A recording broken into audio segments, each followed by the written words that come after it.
welcome to 7 Minutes of Science, your weekly high-speed rundown for the week's top science stories with me, your host, Eddie Edwards. So, without further ado, let's get 7 minutes on that clock and jump into what has been a very interesting week in the world of science. Firstly, we jump back to 2012. I know it doesn't seem exactly relevant, but it does fit, trust me. Back in 2012, something called the Mars haze was detected. It's a very unusual little affair. It's popped up on the surface of the edge of Mars, right on what's called the Martian terminator. And yes, I am doing this story purely to mention that in my head it's a combination of Total Recall and Terminator. Arnie's already in. It's fine. Brilliant. It worked. Anyway, this is a weird haze that popped up when observing Mars, bottom left-hand corner. It could be clouds. But if it is clouds, it's clouds at 200 kilometres. Never been detected higher than 100 kilometres off Mars. So that's very, very unusual. In addition to that, if it's not that, it could be an aurora, something like the Northern Lights. But then, that would be 1,000 times stronger than Earth when Mars doesn't have that big of a magnetic field because it doesn't have a liquid core. And in addition to that, you've got the fact that this would mean that the density of the atmosphere would be twice as much as we think it is if it does turn out to be cloud. So there's a lot of information. This is basically a lot more questions than answers, but really interesting and really, really cool story for it. Okay, next story is up on Tuesday. Insulin suppression. You might not know this, but we don't know what stops insulin. Insulin is what's used for your body to break down glucose and give you energy. But if you skip like a couple of days of meals, surely the glucose would get entirely burnt through by the insulin. But it doesn't, does it? So we know that there must be something else at play. An insulin suppressant. Well, it's been discovered in fruit flies. It's called limostatin. They did this by starving fruit flies for a day. Sorry, fruit flies, but you know, science needs to advance. And this is probably very similar to a separate hormone that's found in human beings, but it means we now know what the limiting factor is on this. We know what's changing it, and therefore we know what's not working when it comes to diabetes. An actual serious medical condition this could be a massive breakthrough and help with. So it's a great little thing. It's very interesting, but it was weird to me to find out that we didn't have this information already. You think we'd know a bit more about the human body, but as it is, this is fantastic news. On to Wednesday's big story. An ancient star buzzed through our solar system not that long ago. When I say not that long ago, I mean about 70,000 years ago.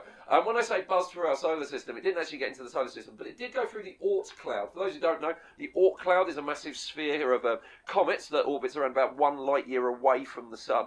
This star would have come inside the Oort cloud, 0.8 light years away from the sun. To put it into perspective, sun's here, Earth's here. This is where it would have gone. Halfway between the sun and that point is the Voyager spacecraft. So if this had happened when we'd had the technology we have today, we would have been able to get a probe to a second star. That's genuinely something we would have been able to achieve, which is astounding and astonishing. It's believed that this could have thrown some comets around in the Oort cloud, spiralled some stuff into the middle, but nothing too severe, nothing too extreme, nothing that would have caused weird things. But this is the weird thing. Human beings were around then. So we were looking up at the sky at night, one would assume, and there's another star out there for part of the year. That's crazy and must have been mental to them. Anyway, on to Thursday's big story, which of course is the news that a new ichthyosaur has been discovered. I love great fossil discovery stories. I love species discovery stories, and I particularly like this one because this was discovered in the Dorset History Museum and Art Gallery. This fossil had been sat in a back room. They were under the impression that it was a plaster cast. Turns out it wasn't. It was an original fossil. So it's been now classified by a chap called Dean Lomax as a new species of ichthyosaur. It's being named after Mary Anning.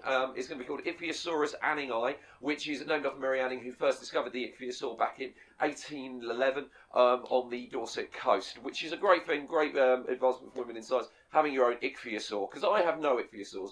But again, this is one of my great stories about going back to things, looking over things we think we know, reassessing data, reassessing information, finding out information that we thought we had locked down isn't as locked down as we think it is. Great classic story for that kind of thing. Okay, Friday's big story is that the winds from supermassive black holes might be the limiting factor on star growth within a galaxy. What I mean by that is that the amount of energy being released by black holes when they're in the quasar state, which means they're lit up with like X-ray radiation and stuff, they're spewing out into the universe. We have two different types of X-ray observatories orbiting the Earth right now, high energy and low energy. We've assessed the output of one massive black hole, and from this we can detect these huge cosmic winds that it's blowing out, which could be a limiting factor on star growth in the solar system, because these would be stripping out the equivalent to the material of 1 trillion suns in a single year. Just outside of the galaxy, limits the amount of material in the galaxy that can be pulled in to make stars form, this is fairly crazy news. We didn't really know about this. I knew that stars left out solar flares and stuff like that. Didn't know that the black holes were doing this. And nobody knew that anything on this scale was happening, which is why it's very, very peculiar, very, very weird. But it explains why galaxies aren't a billion times bigger than they are currently. And finally, think before you speak has always been the best advice that you could ever be given. And it turns out it's the only advice you could ever be given, because the speech centre of the brain shuts down when you actually speak. The area of the brain known as Broca's region, named after the guy who discovered it many, many years ago, it has now come out that it might not be what we think it is. We thought this was the thing that made you speak like I'm doing now. But actually, from what this is saying, that right now this is drawing in together all of the information for what I'm saying, but the actual words coming out are kind of on a delay. It's generating what I'm going to say, but then it shuts down for the actual act of speaking, which is weird, but explains a lot of people I think some of us have all met. It's this unusual thing where basically it's getting everything together, it's preparing what you want to say, it's getting it into this form, and then it fires out. But at that point, it shuts down and other parts take over. Which means, of course, if you're getting brain surgery, the area of the brain they've been attempting to avoid because, holy crap, we don't want to make it so this guy can't speak, it's the wrong area. This is incredibly important news. So hopefully it'll be a big step forward into our treatment of brain-based speech disorders. And finally, the MarsOne candidates were announced this week. For those who don't know, MarsOne is a private business, not a public funded like a government organisation, who plan to send a mission to Mars.